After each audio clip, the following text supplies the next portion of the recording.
address on the back.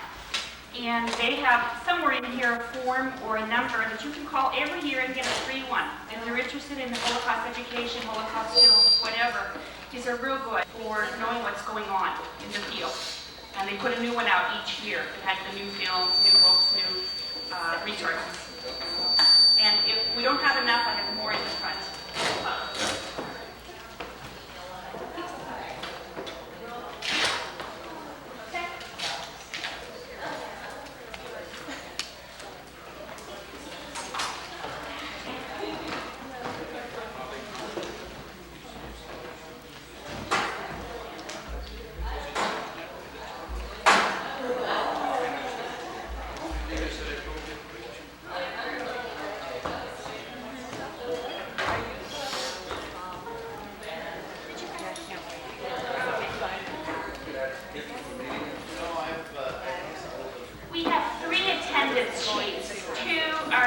The regular registered students, and they're just two duplicates of the same so that you can all get to it. The other one is the Alliance and Holocaust Center mailing list. If you would like to be informed of events of the future, this is the one that you would sign if you're from the community or you're a student that's attending that isn't registered.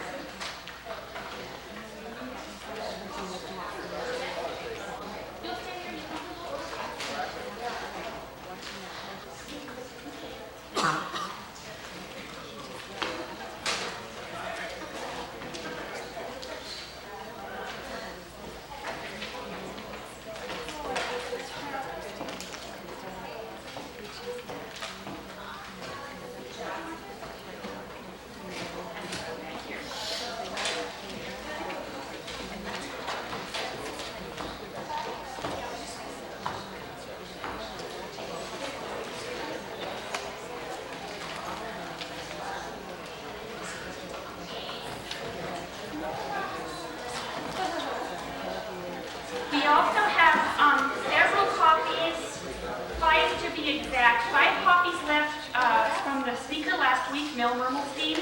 By Brett alone. These are autographed copies. They cost $10 and the money goes to him.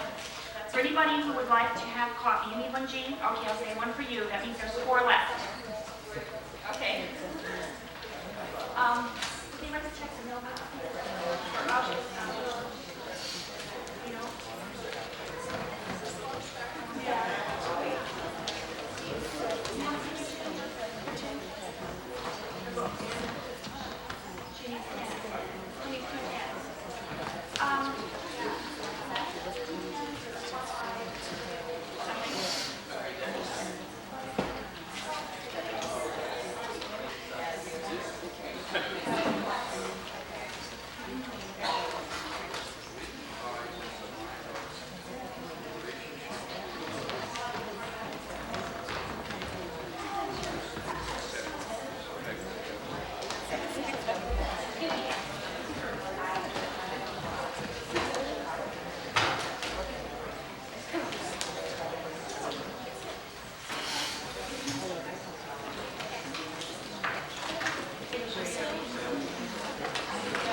One is done by the Alliance, which is a community group. And this is the way that we find out enjoy what you particularly liked in the series and ways that you think we might improve it.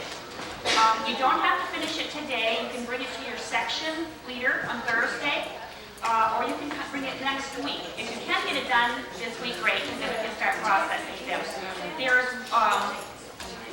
There's enough that the community can also fill them out if they'd like to.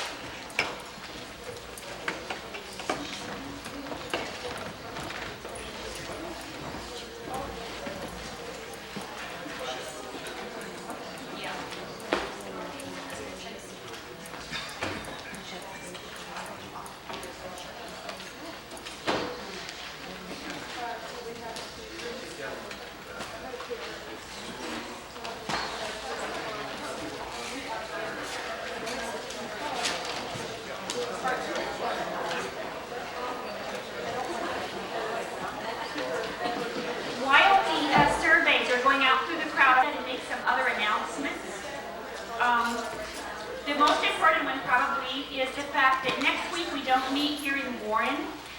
They have another event happening here, so we have to move to Stevenson 1002, which some of you may remember is where we used to have the Holocaust lecture series. It's the main auditorium in the bottom of the Stevenson building.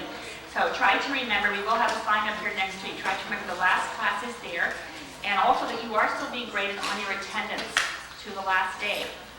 That will be a part of your grade.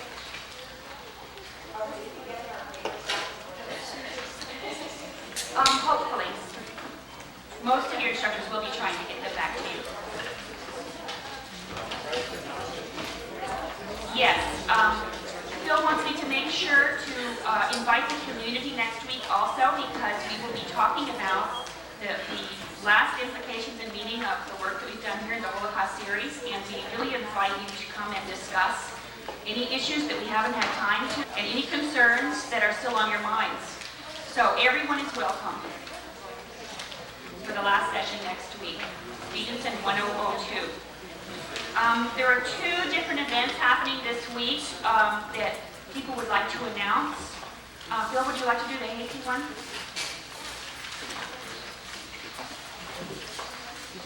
Various points throughout this lecture series, we've had occasion to think about the current situation in Haiti and its relationship to the Jewish Holocaust of World War II. And some of us are concerned that we're seeing, in some ways, a repeat of the sorts of administrative attitudes that kept Jewish refugees out of the United States during World War II. Now it's keeping Haitian refugees out of the United States. Tomorrow, a student here at San Jose State, Sunil Sharma, who is an exceptionally well-informed man about genocides elsewhere in the world, about East Timor too, I might add. Tomorrow he is giving a talk here in Warren Auditorium from noon until 1:30, free admission, and it's called U.S. Policy Towards Haiti. And let me just read a little bit from his flyer here on it. In September 1991, popularly elected president of Haiti, Jean-Bertrand Aristide, was overthrown in a bloody military coup. Over 4,000 Haitians have been slaughtered by the junta, according to human rights groups, since then.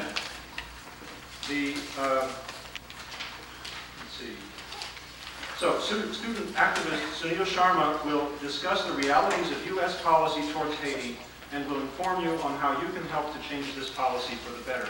I warmly urge all of you to go to it. He's extremely well informed and articulate and should be able to give you some good ideas about how to get involved if you're concerned, as you should be, about becoming active. Thank you. Thanks, Bill. And then is someone going to do the Hillel announcement? No one was going to... Can you do it, Heather? I could. You're on. I'm breathless. Okay. Hi. This Sunday, well, we've talked about the Hillel Club, the Jewish organization on campus, and this Sunday we are having sort of our awards banquet fundraiser, and Schindler's List survivor Kadem, if I'm saying it right, is coming to speak, and he's a wonderful, wonderful speaker. Tickets are $10 for adults and $5 for children, and in addition to really needing the support, we think it's going to be a great event. There will be food provided, and it's from 6:30 to 9 o'clock. Anything else I'm missing? I'm speaking off the top of my head here. Is there? That's it. If anybody would like any further information, I'll hang around after today's event. It's in the Student Union, 6:30 Sunday till 9 o'clock, 6:30 sort of hors d'oeuvres. And what else? Any other questions? Yeah. Flyer you can look at. Okay, thanks, Heather.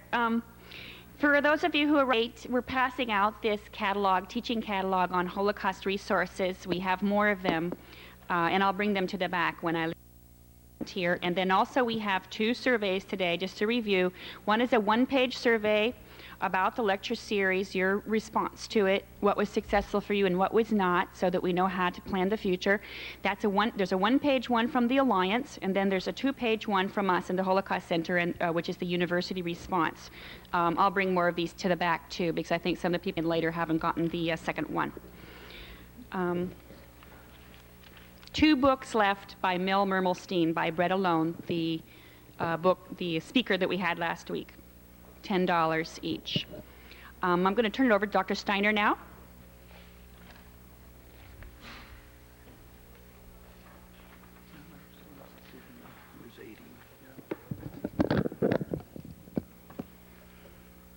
We are exceedingly fortunate today about a subject which is encouraging in very many ways, morally, humanly, and historically.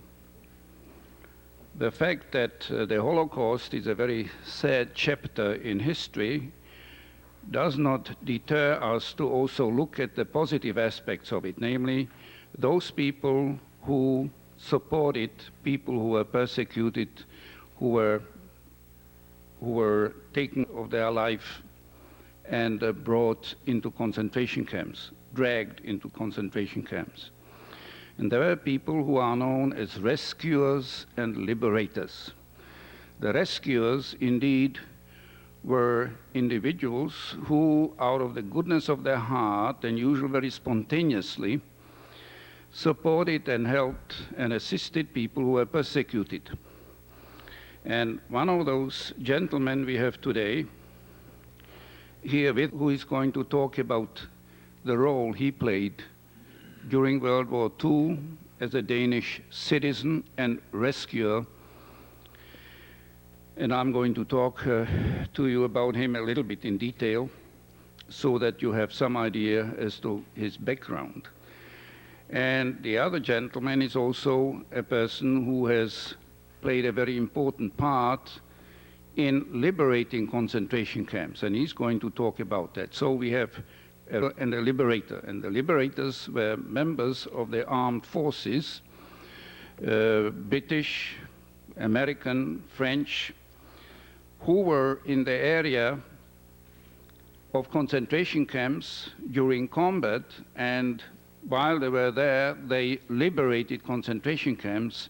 And those of you who have read my account will remember that I was liberated by the American armed forces and also by some American Japanese who were the first to enter the concentration camp Dachau.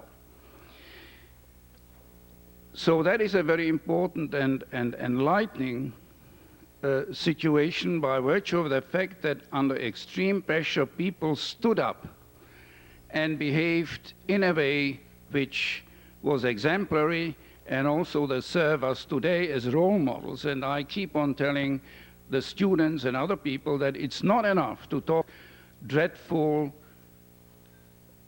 problems and situations throughout human history and perhaps be aware of them and be informed, but it's more important not just to dwell on the facts and be knowledgeable about them, but to act accordingly. So first, to understand how these things come up, and secondly, what you can do about it with that knowledge which you have acquired. And we've talked about that on several occasions here. And I'm repeating it now because that is why we are here. Not just to inform, but also to stimulate your activity so that we can together prevent what has happened and is happening in the world today. Let me talk a little bit about Mr. Knut Dyby. Was born in Randers, Denmark in 1915. Like many other Danish citizens, he played a role in the transport of Danish Jews to Sweden. He was an active participant in the underground throughout the years of German occupation, 1940 to 1945.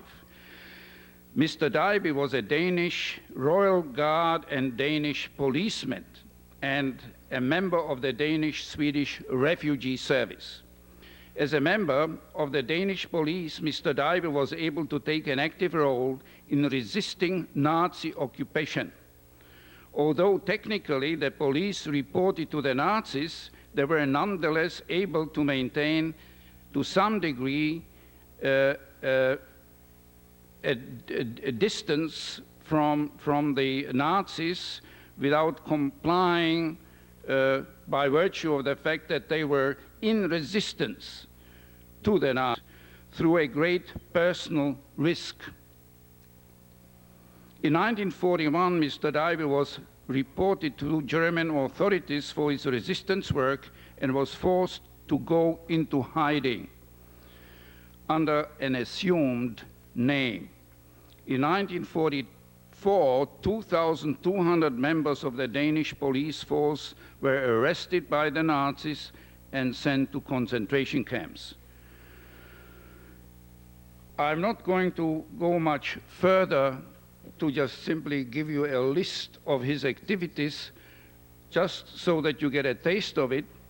This all, of course, meant that they had to develop a profile in courage, because they risked their own life by helping others, rescuing others. And that is a very important thing. Rescuers were an endangered species.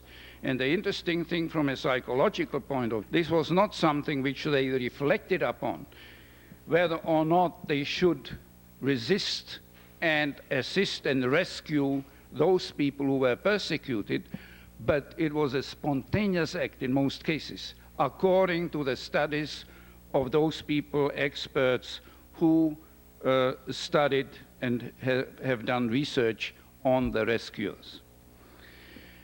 Let me turn to Mr. Ernest C. James, who is a retired major, among other things, and was born in Ord, Nebraska, the Cornhuskers, the University of Cornhuskers. Some of you may know that. I went to the University of Missouri, and the Cornhuskers, University of Nebraska, always played a very important role in the football games. And Missouri usually lost against the Cornhuskers, and I'll never forget them, and never forget. After graduating high school in 1938, he left for California to work with a forest service. In 1940, prior to World War II, he joined the California National Guard and was called into federal service in the 159th Corps of Engineers, infantry, I should say, actually. Later, Mr. James was commissioned as second lieutenant in the Army Corps of Engineers. He served the remainder of the war with the 238th Engineer Combat Battalion. After service in the States, North Africa, and England, his battalion landed on the beaches in Normandy early in the morning on D-Day. They were involved in every major action in Europe, with the 1st Army 7th Corps, including the capture of Paris, breaking through the famous or infamous Siegfried Line, the Battle of the Bulge, crossing the Rhine, and the rapid movement through central Germany. It was while thus engaged that he and his unit participated in the liberation of Camp Dora. The Camp Dora is also something which you have seen parts of it at the introduction of my speech when you saw this dreadful documentary. The concentration camp which furnished labor for the underground Messerschmitt and V weapon factories in the Harz Mountains. After the war, Mr. James attended the University of California, Berkeley, graduating with a degree in civil engineering.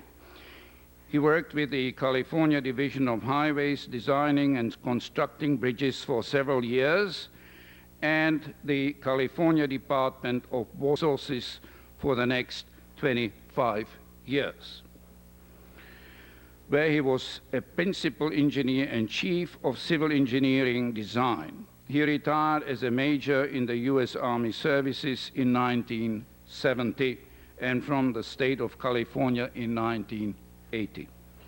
Mr. James was a consulting engineer after retirement, evaluating personnel and management systems for engineering corporations. He also consulted for several options and catastrophic response to disasters, especially water transportation problems. Much of his time in retirement is spent writing military books, articles on the Holocaust, and speaking on the Holocaust. Please welcome Mr. Knut Dyby and Mr. Ernest C. James. Welcome. Excuse me for reading it. It's a lot easier, and then I know that I'm getting to say what I want to talk about. There are people who claim that enough is enough. There are too much emphasis on speeches and writings on the Holocaust and on the concentration camps. But witnesses to what happened about 50 years ago are now over the hill, and we who are left owe it to society to tell our stories. I've told my story so many times that I forgot my hearing aid because I don't want to hear the story again. I helped some Jewish families, many saboteurs, some American and British airmen, some German deserters, and some Baltic refugees to avoid Gestapo. I was just fortunate to be at the right place at the right time and at the age of 26. And I never considered myself a hero. But I'm speaking for the ones who suffered and died, for friends who were not as fortunate as I, but were caught in a Holocaust. I grew up in a middle-sized town on the peninsula Jutland in Denmark. My father owned a printing business, and unfortunately, I chose to become a printer and advertising person. At 20 years of age, we had to appear stark naked in front of a military selection board, and I was drafted to serve as a guardsman for the king today it's a Queen's Guard. People who had visited Copenhagen, the author of My African Farm, the Redford, and under her father's name at that time, Isaac Dinesen. The house is now a museum. In 1940, early mornings, the 9th of April, we Danes woke up with hundreds of German airplanes over our sleepy heads. Instead of bombs or cheap paper and faulty Danish language, we were not to resist as we were protected. But they would respect our king, our government, our army and navy, and police force. To resist in the small country of Denmark against the enormous German war machine was almost impossible. Whereas Norway invaded the same day, fought bravely, and consequently suffered a great deal. From 1940 to 1943, it was fairly peaceful in Denmark. The German war machine needed the food products, and they could lay everything they could lay their hands on. And they needed transportation of the troop trains up to Norway. Without merchandise and paper, everything being expropriated by the occupiers, I had to look for another job. So when the police department asked former guardsmen of the king to join the police force, I became a police officer after a short training course at an academy. We were supposed to keep the generally unhappy population from German behavior, from sabotage of German material, and from sabotage on factories who worked for Germans while they robbed us not only of merchandise, but most of all our Danish pride and our dignity. It was quite a balance act to be a police officer. On one hand, make the Nazis believe that we were keeping peace and order, and on the other hand, assisting the growing resistance. We could supply the underground fighters with weapons and use of the same. It was small acts of resistance to begin with. Like we police officers would drive down the street at night and throw a brick through the windows of the office that tried to hire Danish manpower. We would then drive around the block and back to we would write a report that some irresponsible individuals had made a silly act of anti-German behavior. Somehow one of the very few Quislings we had in Denmark reported me to the German commander, General von Hanneken. In August 1943, the Germans interned the Danish army and navy. The army resisted little, although the guard at Edinburgh Castle defended it bravely until the Germans stopped the shooting as they realized that they did not want the King Christian X, as a prisoner.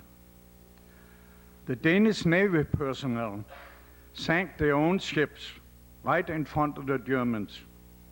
Even the submarines went down to the bottom of the harbor, but this time permanently.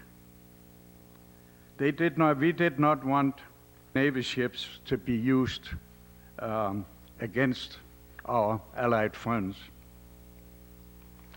As the sabotage and resistance grew, Hitler and Himmler in August 43 were getting mighty upset over the happenings in the small protectorate to the north, and they wanted a different Danish government and tougher laws against enemies of their cause.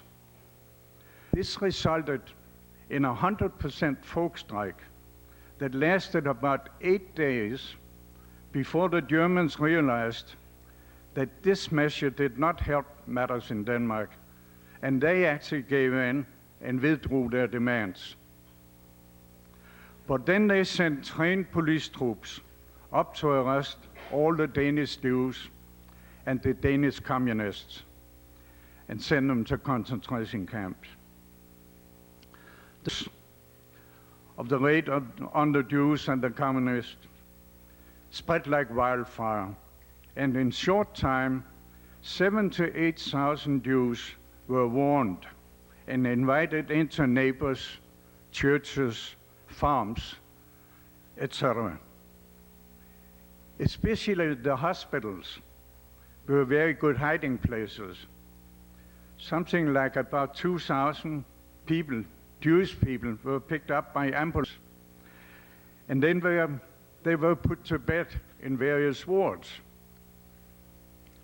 When one of the nurses asked the doctor what kind of illness she should put on the individual's record, the doctor said, "Why don't you just write German measles?" Gestapo had obtained most of the addresses of the Jews stealing the documents from the synagogue in Copenhagen. Even then, with all their police troops, they arrested fewer than 400. The oldest, a lady of 102, and the youngest, a child of 2 years old. I had service at the police station, and a colleague of mine with whom I had earlier helped some saboteurs flee to Sweden knew that I knew some commercial fishermen down at the Copenhagen North Harbor. He told me about some of his Jewish neighbors, amongst other a grocer, Valdemar Jacobsen, in his neighborhood and his family. They had moved out of their home and needed help to move to safety in neutral Sweden.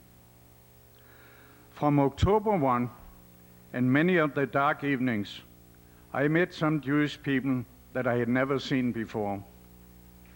We met at my favorite chocolate,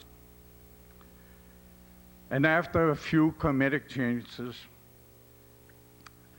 lots of instruction, and rearranging some of their many packages, we split up in smaller groups and used streetcars, taxicabs, buses, and ambulances until we reached the small wooden shacks at the harbor where the fishermen kept their nets and tools. Every time a patrol was spotted, we were warned by a scout, and naturally, we were awfully quiet and awfully nervous. The Danish police department had control of the harbor just like a coast guard. And being a police officer, I could obtain information on the comings and goings of the active German Navy vessels and the patrol boats. Fortunately, the weather in October can be pretty bad, and the nights are dark, so we managed to send off many fishing boats, as many as we could charter, on the way to Sweden with their human cargo. In a good month's time, many good helpers and many skippers managed to get 7,000 to 8,000 Jews over to Sweden and about 5,000 communists. And they were safe until May 1945, when they came back to Denmark, to their own homes and their own businesses. None of the fishing vessels that I sent off with Jews were caught, but two with mail and intelligent information were intercepted and destroyed. 3 of my co-workers were shot, and 7 were caught and sent to prison camps. After the exodus of the Jewish people, I was kept busy together with my commercial fishermen, not only exporting messages, but often a saboteur, a politician, an airman, or deserter. I became a helper in a larger organization, actually the headquarters on the Swedish side, where we had our own boats. Actually, being an old yachtsman, I loved to sail, but most of the time I stayed on the streets of Copenhagen, organizing, as I feared that I would endanger far too many if I was caught and came under torture. Although I could not use my own home and lived underground, I still functioned as a police officer until September 19th, 1944, at what time the Germans were aware that they could not trust the Danish police department to stop sabotage and railroad sabotages. So Gestapo and special police troops from Germany surrounded all the police stations and arrested 2,200 police officers from top to bottom and put them on board a steamship, Kometa, and thereafter cattle cars to Buchenwald, Neuengamme concentration camps, where many suffered sickness and died. Fortunately, I had left the station early in the morning, and when I had to return, I found it surrounded by Germans with machine guns and small cannons, and I watched some of my colleagues being pushed onto the German trucks. For more than 40 years, very few of us talked our resistance activities, as we thought that what we did was only a very small part of the big war. However, in 1985, Professor Samuel Alliner and Pearl Alliner researched a book, The Altruistic Personality, and their promotion of risk cures brought me invitations as a righteous Gentile to be honored at Temple Emmanuel and countless college schools, churches, and synagogues. In 1991, Harvey Sarner of Palm Springs invited me with other rescuers from many countries to visit Israel and to be honored at Yad Vashem. Harvey Sarner was with us from early morning to late night, and we had the experience of a lifetime. For myself, the best part, Frank, kept Jews in their small houses, not only afraid of Gestapo, but of being reported by their neighbors. With Harvey Sarner, I met rescuers from Poland, Belgium, France, Yugoslavia, and I met Ambassador Per Anker from Sweden, who helped Raoul Wallenberg in Budapest by making out thousands of Swedish passports. Almost like Schindler's List, I had the pleasure of meeting Hermann Grebe, who as a train master saved hundreds of Jews from labor camps in Ukraine and brought them to the Allied zone under great danger. Grebe, a German himself, was a witness at the Nuremberg trials, and he moved out of Germany, or he had to move out of Germany and live in San Francisco. More than 11 rescuers have been recognized by Yad Vashem, and the Jewish Foundation for Christian Rescuers are still active in finding and honoring righteous rescuers, and also supporting some who are found living in poor economic circumstances. Many, very many rescuers never stepped forward, and they probably thought that what we did was not more than any human beings should do for another in need. Unfortunately, we experienced the other side of the story. The people that did not concern themselves with what happened all around them, right in front of their noses. Nobel Prize winner Elie Wiesel said, "Let us remember that what hurt the victims the most is not the cruelty of the oppressor, the silence of the bystander." Today we are all bystanders to discrimination and brutalities many, many places. Often I have been asked if I can define what it takes to become an altruist or rescuer. I cannot give an answer, but I know that the world would be a better place for all of us if we could promote the 3 C's: care, compassion, consideration. My parents taught me about care and compassion, most of the time with love, but also with a hell of a good scolding if I was inconsiderate. Now I think I'll show some consideration. I'll stop this speech.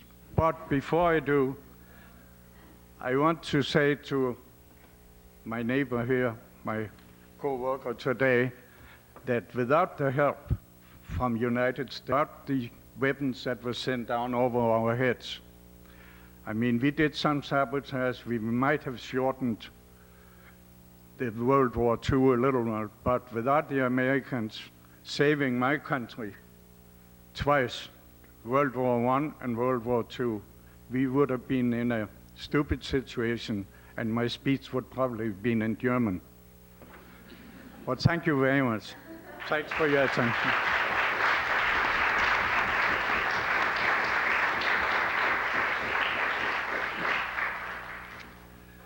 Well, I can say that without the heroic fighting that the people in Europe did prior to when the Americans came, the Americans wouldn't have had a place to land. I also did a lot of work with the Free French of the Interior. First of all, Dr. Steiner, you're very fortunate that back in 1938 I made a selection. I had a football scholarship to the Cornhuskers, and I turned it down because I wanted to go to the University of California. And yes, you did lose a lot, but you fought well.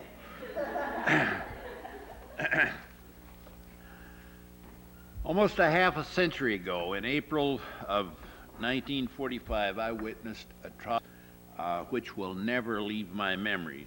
I entered Dora Mitbau concentration camp in Germany.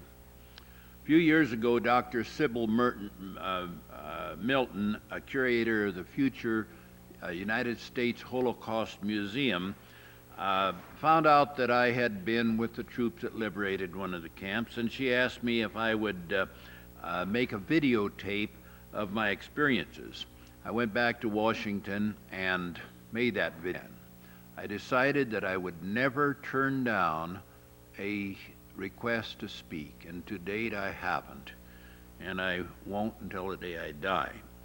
I feel an urge to keep the knowledge of what happened to the Jews and other ethnic groups at the hand of the Nazis in the memory of all people, for it can happen again if we forget. My account is the capture and liberation of the missile factory and the liberation of the concentration camps near Nordhausen. It's interesting to hear mention that the Japanese were in on the liberation of our Japanese battalion was in on the liberation of one of the concentration camps. I had a very interesting experience when I was, I believe I was a sergeant in the 159th Infantry, which is, he says, I am with my own, and they're taking me away. I've never forgotten that. Here was a man that ended up in the Japanese regiment over in Italy and fought hard for the United States. I often wish I could meet him again and tell him how I felt then and how I feel now. I first learned of the atrocities that were happening to the carnage that took place later. We didn't know whether to believe them or not. And I've often looked back and I can say this, I didn't realize the extent of what was happening. Later on, I was in a class, a public speaking class, where we had a man that was in the German-American Bund, very articulate about it. He and I were often at odds debating. He was telling me how wonderful Nazism was, and telling me about how he took children's group, little what he called Boy Scouts, but they took them up to Idaho, taught them Nazi philosophy and Nazi tactics. I had an occasion after I got into the Army to point out what the man was, and I don't know whatever happened to him, but I'm sure got in the U.S. Army.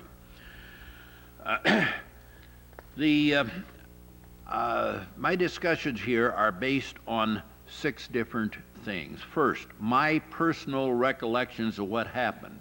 Second, letters that my wife sent, or that my wife kept, letters that I wrote. I have the letters. I have a group of photos later on, they're here. All of these photos I personally saw taken. They're taken by our I have also I've written a book where I've included a part from the book Timberwolf Tracks, which is the 104th Infantry Division, the division which we were attached to when we liberated Nordhausen. And the 6th thing was Mission Accomplished, the 7th Corps book on the 7th Corps' actions in World War II. My experiences are well documented, and my experience are well documented also up here because I saw them. When somebody asked me, did it happen? Yes, it happened. I saw it. And if they question me, they are questioning whether I'm lying or not. And I'm not. In 1943, 1940 actually, I joined the California Guard, and after Pearl Harbor, we were stationed up in San Francisco defending the San Francisco Bay Area. I saw how officers were treated, and I decided, hell, I wasn't going to complain about it. I was going to become one. So I applied for Officers Candidate School, went through, and got my commission.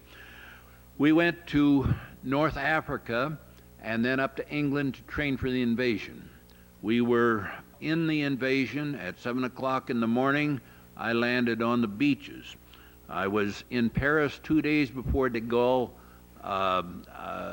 liberated Paris. In other words, when you read that de Gaulle, the French liberated Paris, it was only, the Americans were there 2 days before. We were in the Battle of the Bulge. We fought at Aachen. I was at Remagen when the Remagen pushing from the. We went up through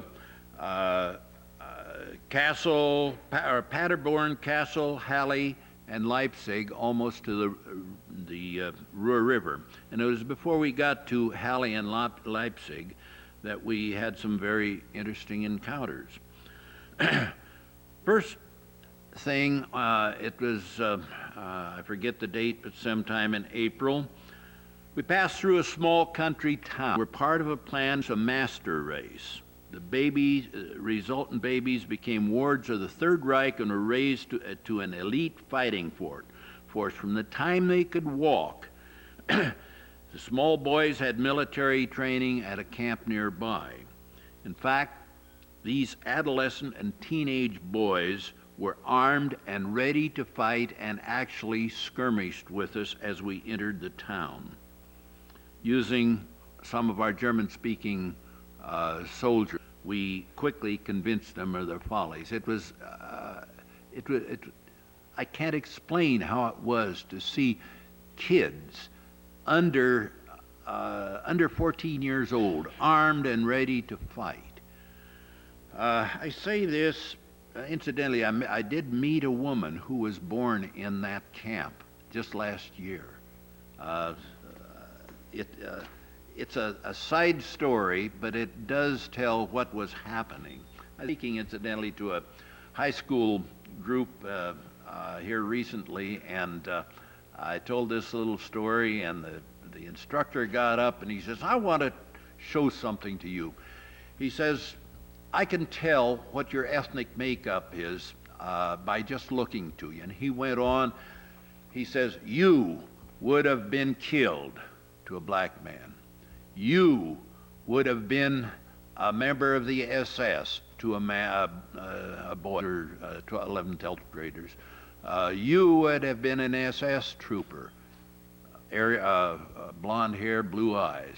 You would have been producing babies, to a girl, and went on to each person in that class. It really made, it convinced them.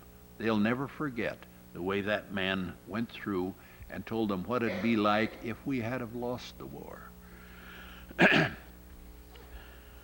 Shortly after, through the pastoral bucolic retreat, and while moving through the Harz Mountains, a beautiful, beautiful area, we came across the concentration camp at Nordhausen. We were with the 104th Timberwolf Division, the 1st Division, that's the Big Red One, and the 3rd Armored Division, 3 of the elite American fighting forces in the 7th Corps. The next day after this beautiful time, we found conditions diametric to what we found in the Harz Mountains. We entered the city of Nordhausen. It opened our eyes to the sort of people that we were fighting. We quickly understood why German surrender had to be complete and unconditional.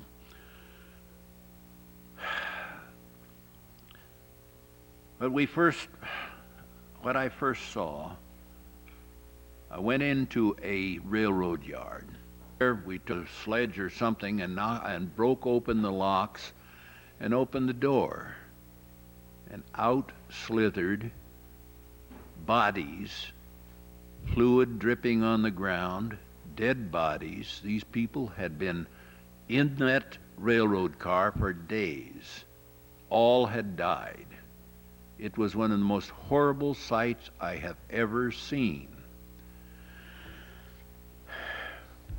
We went on into the and saw the from the town of Nordhausen. We saw part of the slave barracks, and I'm not sure whether it's Nordhausen or outside, but it was in the town. After 50 years, you kind of lose track of exactly where you are.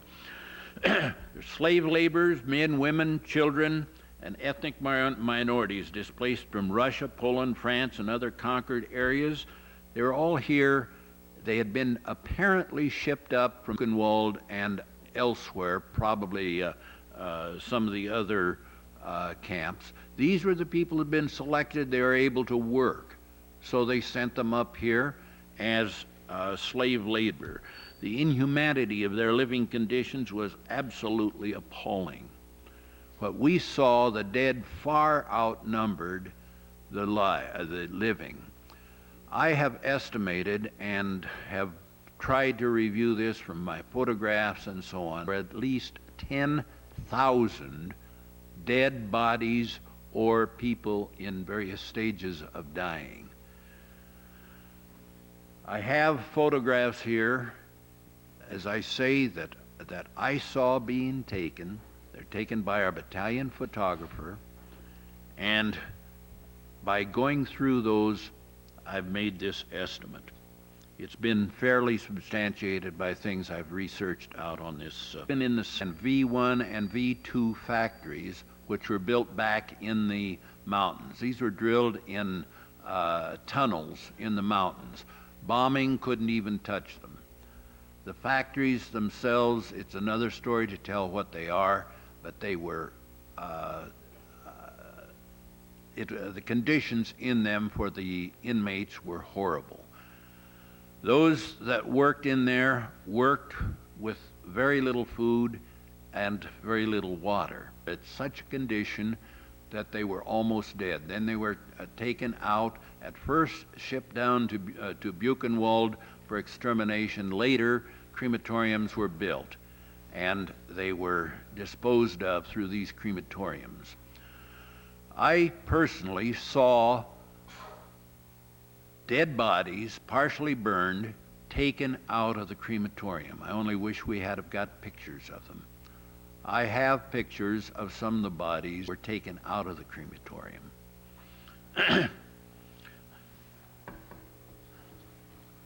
On orders of some of the officers of the 104th Division, we went out and got the able-bodied civilians who were in town to come out and bury them. We sent our bulldozers out, dug trenches, probably 4 or 5 feet deep, laid them photographs of the bodies laying out prior to being buried. The Germans placed them in the trenches, laid them out neatly. At least they'd have the decency of a burial. They put their hands across like this, and I have the photographs of how we buried them. We left before the trenches were filled, and I don't know what happened after we left.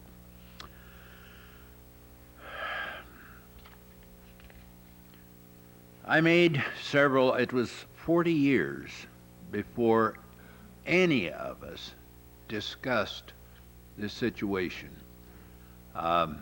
2 reasons that I started. One was my encounter with Dr. Sybil Milton, who incidentally also a survivor. She had been terribly disfigured by, she never discussed it, but the disfigurement was something that was forgotten within a minute after meeting this wonderful woman. Her personality came out, and I have never forgotten her. I made eyewitness tapes of some of the men that were there. Tapes, and I have given a copy of my book to Dr. Steiner, and any of you that would like to read it can read what is in those eyewitness tapes. These were the only ones that would talk about it were some of the higher ranking officers. The men would say, yes, I remember, but not in any detail. I have spoken only to 2 or 3 people out of a battalion of 500 men who would discuss the situation at all. I wrote many letters back to the woman who was my fiancée and later my wife. She fortunately kept them, and they formulated the basis for a book that I wrote on combat engineers over in Europe.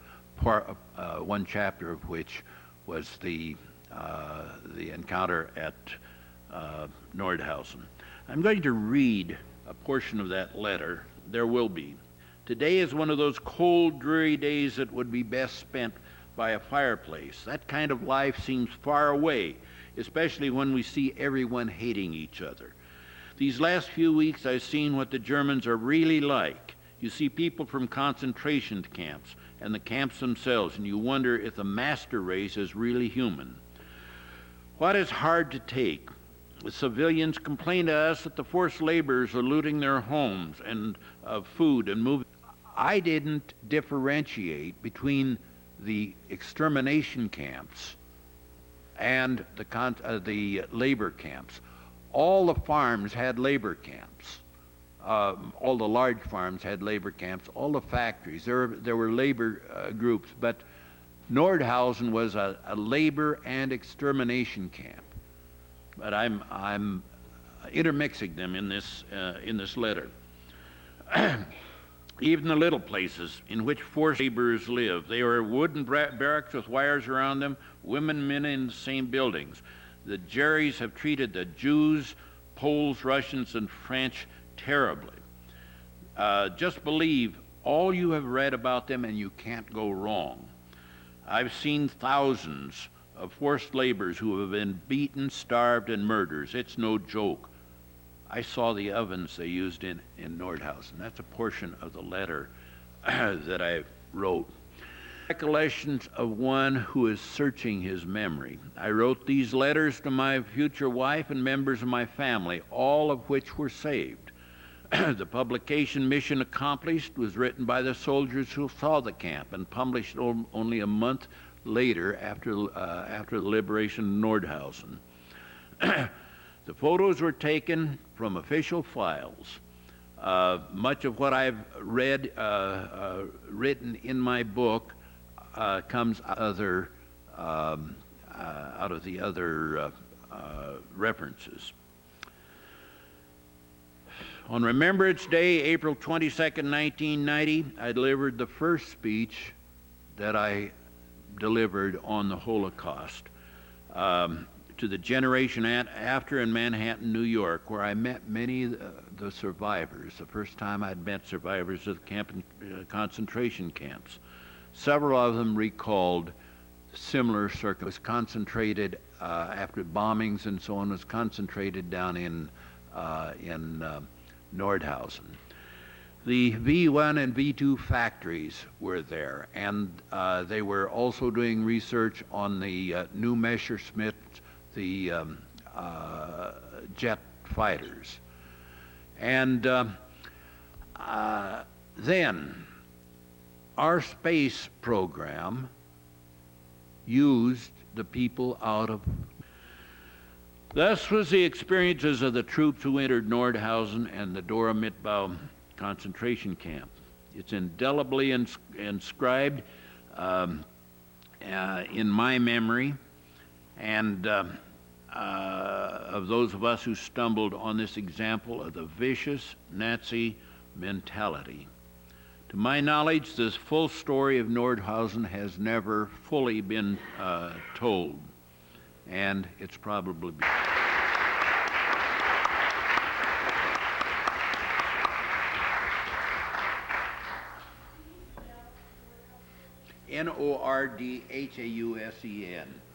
I've typed it and spelled it so many times that I'm sure of it. Well, I think I have not overstated the expectations which were stimulated by the presence of these two gentlemen. And I think it's very important for us to reflect on what they have said and keep it in our memory, because you see before you two individuals who really should serve us all as true role models. And in our time, as many of you, especially the older ones, know, there are not very many role models around today who are authentic human beings. I think it's a great privilege that we have the opportunity to have these two gentlemen here today, this afternoon. I think we can proceed now to a question and answer period, and I'll try to clear things because my friend, and I call him my friend because a real friend, Knut, he'll understand the question, so I'm here and try to accommodate some of the problems which may arise if he doesn't understand. And speak as loud as you possibly can. Yeah. Right. Mr. Dyby, you spoke of the fact that Germany's intent toward the Jews spread like wildfire. And my question is, do you believe there's some type of class personality? Because obviously everyone had a different reaction in Denmark and in many other countries as far as the whole society. And then, Mr. James, you spoke of, when you wrote to your fiancé, that the use thing was Hitler, that was wrong, that it was the civilians. So how do you feel about that? Is there such a thing? What is the question? As a class personality, that perhaps Denmark as a society has... Jews were kind of assimilated in Denmark. We didn't feel that we had in the Jews, we had Danish Jews that were Danes first and Jews second. And so when Hitler and Himmler decided that they wanted to, we knew in Denmark we had 700 different underground newspapers. And we knew what happened in the concentration camps. And it is been on here about, has not been written very much about that Finland, who actually fought with the Germans, with the Nazis, the Bolsheviks, the Soviet Union. Although they were brothers in arms, refused to respond to Himmler's request to hand out Finnish Jews for destruction. So the Finns are a very similar example where the nation fighting with the Nazis refused to hand over to the Nazis the Finnish Jews. That is a very similar situation, and you know that Finland and Denmark are not very far apart from each other, geographically speaking. You asked about the Germans. I had several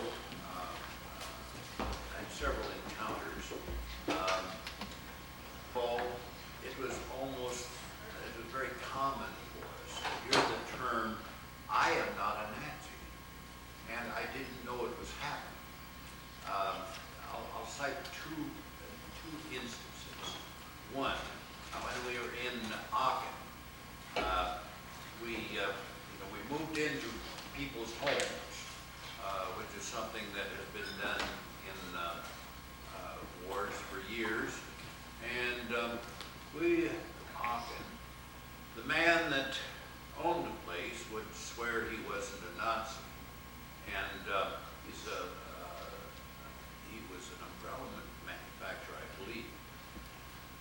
We found photographs of this man in Nazi uniforms, Nazi armbands. We found photographs of he with Hitler and other German officials. He was a member of the Nazi Party and a leader for the Nazi Party in Aachen.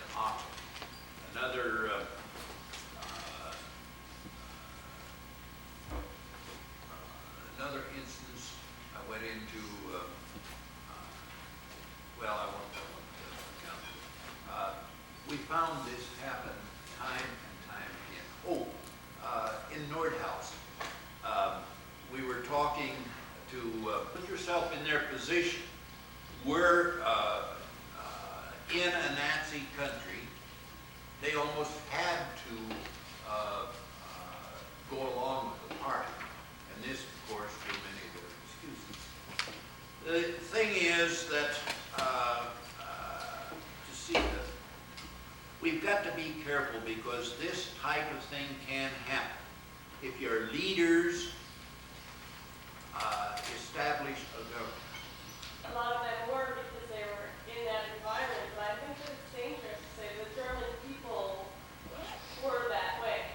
In general, Well, I can say one thing.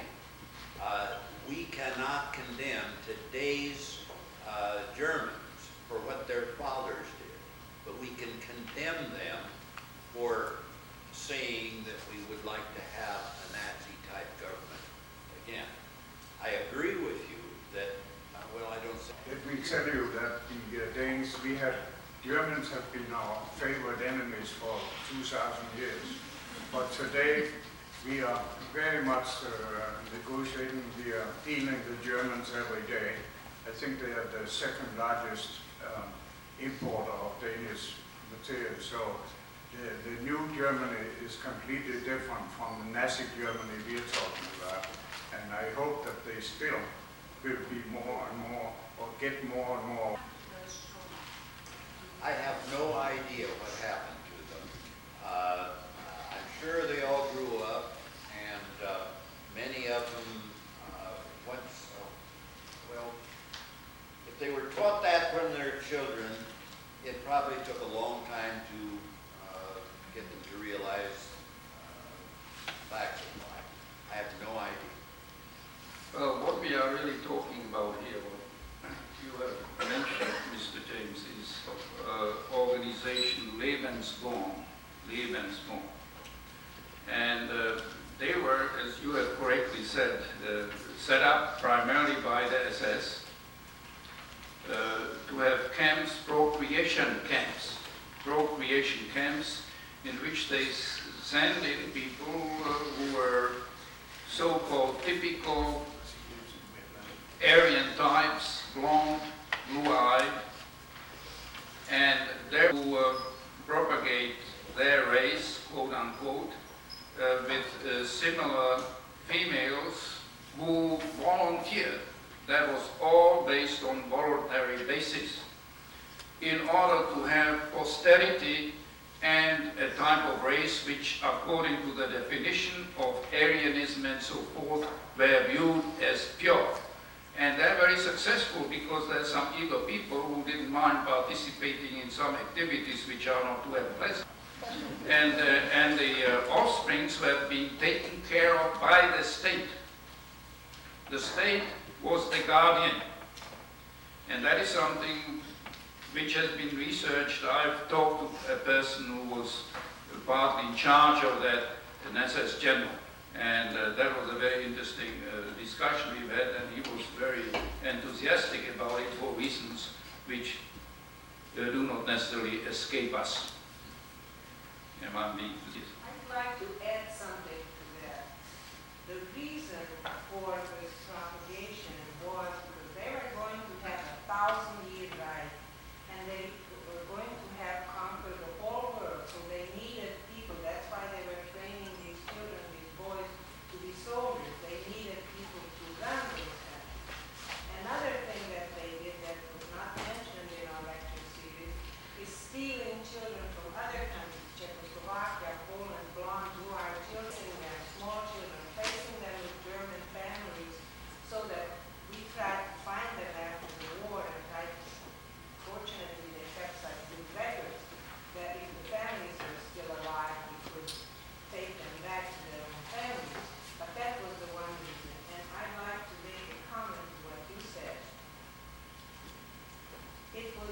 just the leaders who did all this.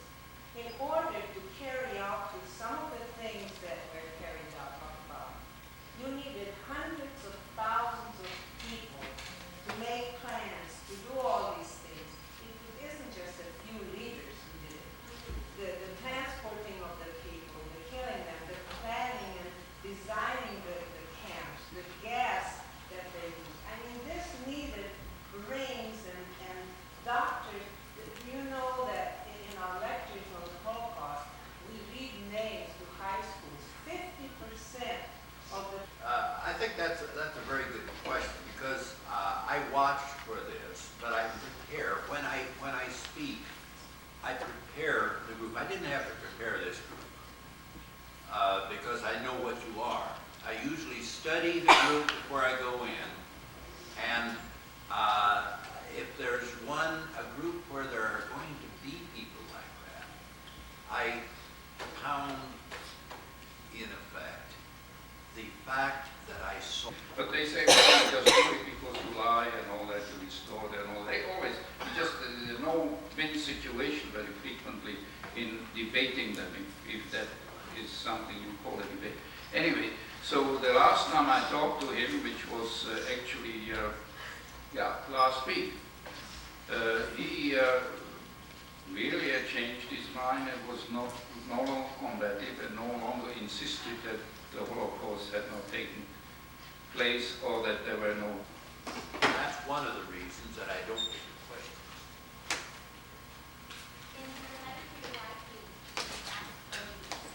Can you speak louder a little bit because I don't hear you? In your letter to your wife and asked to believe everything she read here in the state papers, and I'm wondering what extent you think that the Americans will do. Has the future Mrs. James believed what Mr. James had written to her, letters to her?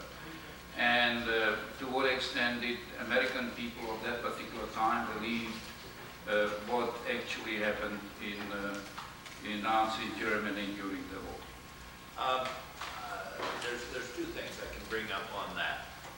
One, back in World War I, there was propaganda that was, today is almost laughable. In researching newspapers of World War II, that was exaggerated. In fact, the Holocaust was far under-exaggerated. Far under-exaggerated. I remember in my discussion back in Manhattan, one woman who was Alzheimer's type, but still had her facilities, come up and she pounded, "Why didn't you do something? Why didn't you do something when Hitler, or when Roosevelt made that?" We didn't know. And I told her I did do something. I helped liberate the camps. But I told her that because we were being censored. We couldn't write all about what we're doing. What I wrote on in that particular letter was far more than I normally had written. And I was only suggesting things and hoping that back there, I told her to believe them because I really believed that they'd get more information out of the newspapers than I could. Gene. On the deniers, it just so happens, there is this Journal of Holocaust Studies called Dimensions. This is the latest issue, and it's here in your library, and it's devoted to the denier. Just like to read you the title of a couple of the articles. History versus Fiction, Dennis Klein, Holocaust Denial, an overview by Deborah Lipstadt, To Combat Denial by Richard Lurie, Holocaust Denial, The Growing Danger by Abraham H. Foxman, an update on Holocaust denial activities and the ADL response, Jeffrey Ross. So you can pick this up there in your own library and get a better view of what we've been talking about.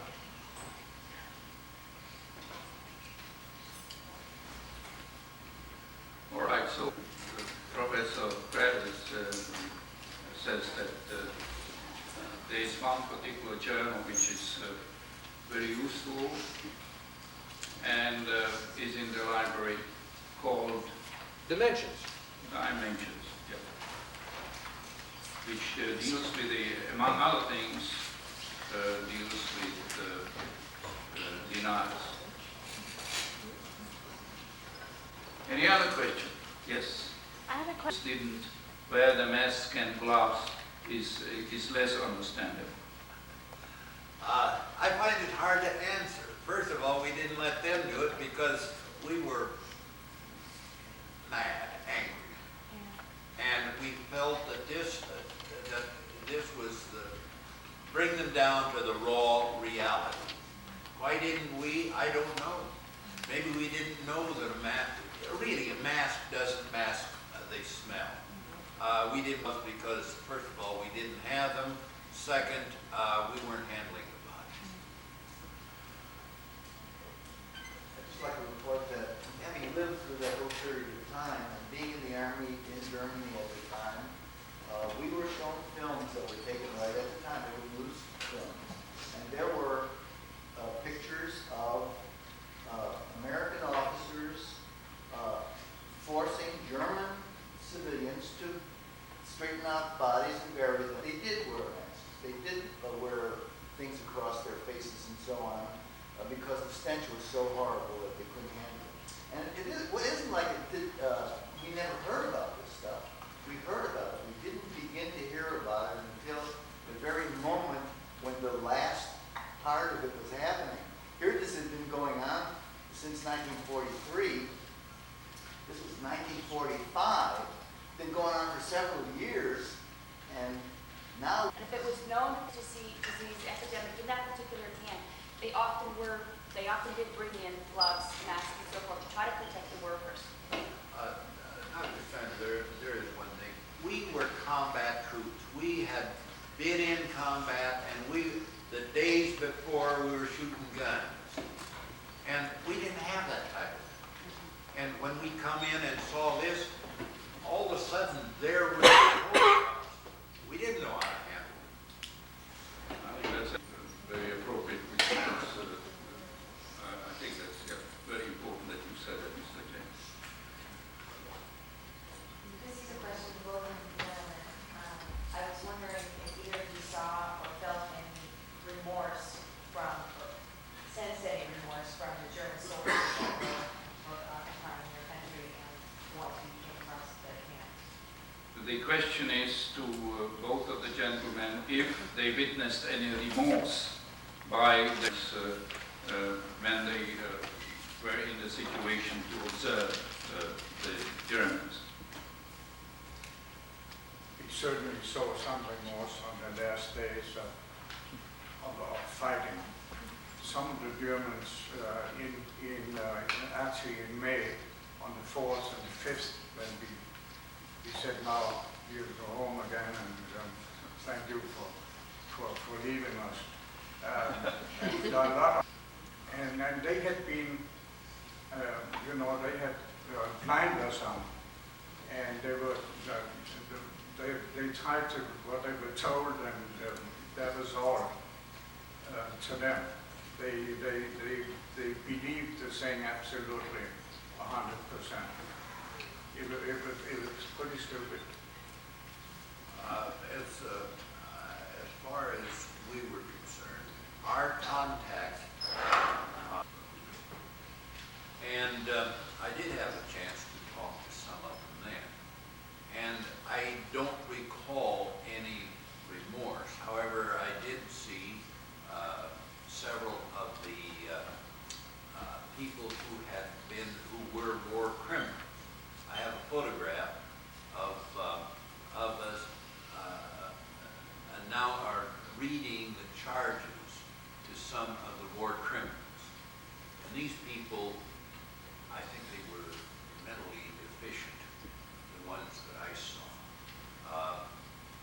But I can't say that I didn't hear that there wasn't remorse, but I can say that we weren't in a position to hear whether there was. I think it's easy to say when we had the experience up in Denmark where we were occupied and we saw so many of the German soldiers, it seems been a nice, decent country like Denmark. Some of them changed somehow, and I wouldn't say that there weren't any good people among them, because there certainly, I'm sure there were some. Mr. Dyby, didn't you say that you or the groups that you were involved with also helped some German deserters? Yes. Can you tell us anything more about them? Why they deserted? We had, it's better to send them to Sweden than having them fighting for the Germans. So I ended up getting 5 uniforms and dog tags, weapons and everything from 5 German soldiers that we could use in the underground. Yes. There was a recognition on the part of our government that the children were so well indoctrinated in Nazi that our government made a concerted effort immediately at the end of World War II to send in people from our country who could redo the education system. I had a cousin who had been a superintendent of a school district in Michigan that was hired by the government, and he went there and spent several years devising ways to teach democracy in the school system in Germany. Yeah, that's very long. You can't be surprised that you will have many of the people act against the Jews and behave as if there indeed would be vermin, if there would be subhumans. And that is something which needs to be mentioned. I'm glad that you have, because very frequently we underrate the effectiveness of propaganda and indoctrination. Any other question? Yes. Mr. Dyby, did your family and friends know about and support your activities? Did the friends and relatives support Mr. Dyby's activities, resistance activities? That's the question. Actually, the nice part was, as a policeman, even after my colleagues were sent to Mangan and Buchenwald, the Danish government saw to that somehow my monthly salary is still smuggled into the bank. But we had plenty of support from, not only from the government, from wealthy people, but the whole organization the last year was supported by, the one we did was by Jewish people that came to Sweden and by Swedish Jews. So we had, we could always use more money, but whatever activity we had, kind of paid for. Not so that we made ourselves rich, but we could live. And also, the homes of people, even if they knew it was dangerous to house any of us, I probably lived about 16 places in Copenhagen as a guest, and I was never asked for money, and we were really very well received any place we were. But you were, I think, more for political support rather than monetary, if I'm correct, if I understand you correctly. As I said, that politically, they saw to, they would help us. Any other questions? If not, thank you very much.